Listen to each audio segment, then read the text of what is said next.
Verse 209. Since beginningless time, the ignorant are found transmigrating through the paths, enwrapped in their attachment to existence. As a wedge is induced by another wedge, they are led to the abandonment of their wrappage.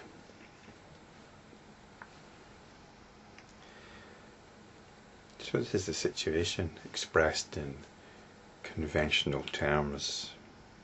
We've got the idea of this endless cycle of lives, of birth and death. Let's talk here of transmigration, as if there's something transmigrating from one life to the next. Some essence of individuality. But let's not bother too much with that. Because what we've got here is the perspective of the successful enlightenment practitioner. The important thing here is enwrapped in their attachment to existence. So it's enwrapped as if in the sense of something being wrapped up. But I think we could also understand this in the sense of enraptured. Enraptured by their attachment to existence. And what the attachment to existence means is being involved in various narratives.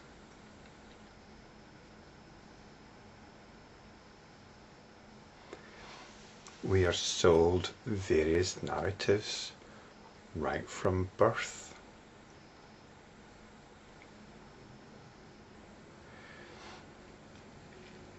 Personally, I had trouble buying into any narratives. It seemed to be a bit of a problem. I always felt I was a bit on the outside looking in, an observer rather than a participant. Somebody recently described me in casual conversation as autistic. Somebody I didn't know, it's just somebody I met in casual conversation. I was a little bit taken aback by this. This person had an autistic son and saw similarities in me. I was actually serving this customer a drink. I do some casual bar work. But I also do some casual mentoring work. I mentor a couple of autistic students. And I'm very impressed by these two guys. They're both very impressive individuals who don't quite fit in. They don't quite fit in to the narratives of their peer groups. So perhaps we could describe it as autistic. But on the other hand, we could describe it as not wanting to enter some kind of soporific comatose state. Because that's what buying into narratives involves. As soon as you're born, people are eager to tell you how things are according to their particular narrative. Whether it's your parents, your teachers, or your peers. So existence here is a particular narrative. Getting enraptured by particular narratives, although that's putting it a little bit too strongly. It's getting anaesthetized by particular narratives. Just before sitting down to record this, I was listening to some news, and I'm recording this at the time of the troubles in Syria.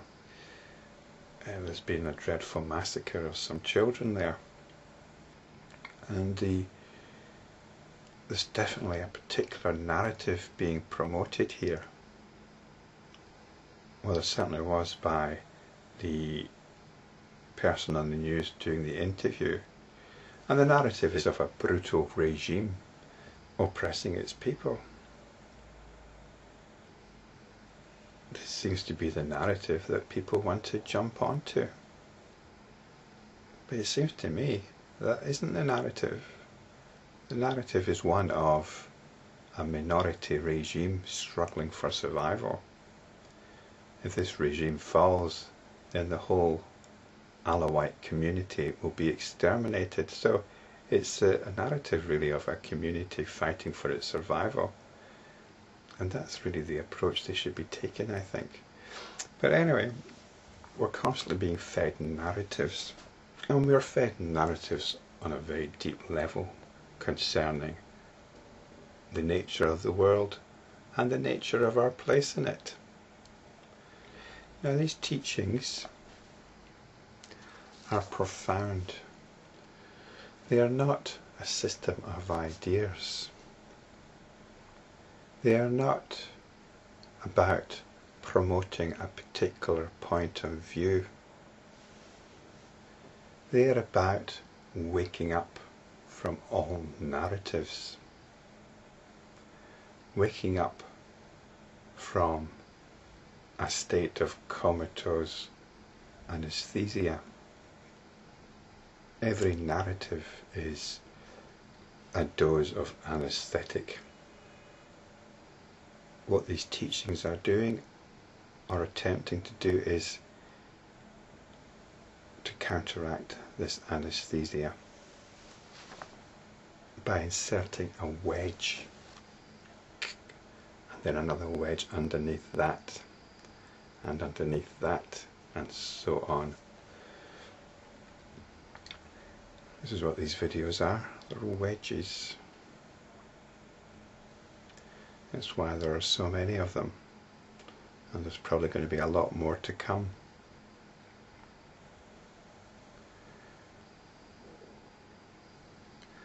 I don't know why nobody else is doing it. I don't particularly want to be doing these videos, but nobody else is doing this.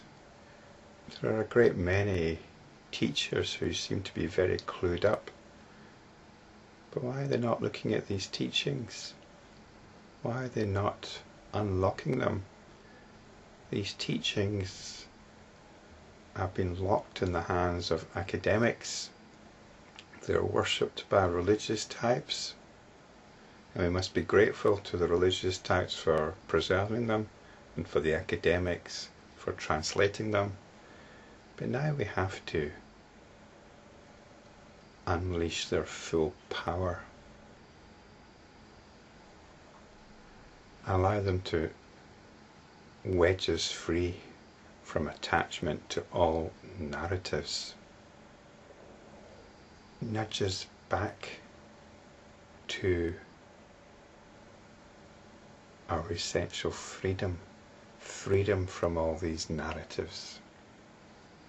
The next verse, verse 210, tells us, this triple world resembles a hairnet, or water in a mirage which is agitated. It is like a dream, Maya, and by thus regarding it, one is emancipated. So these narratives are like the hairnet. They give a shape to things. And they're like water in a mirage which is agitated. There seems to be something going on there, something which is hypnotic, promising. It's a mirage. It offers thirst in the desert. It's in motion, water in motion. It hypnotizes us. We want to pursue it. It's like a dream, Maya. The whole point about a dream and Maya is it's consciousness. And whatever consciousness experiences, it believes in. It gives the power of reality to. And once we realize all these processes, once we realize the narratives to which we adhere to are like this, they're like the hairnet giving shape to things, they're like the water in a mirage, promising fulfillment, promising refreshment, promising sustenance.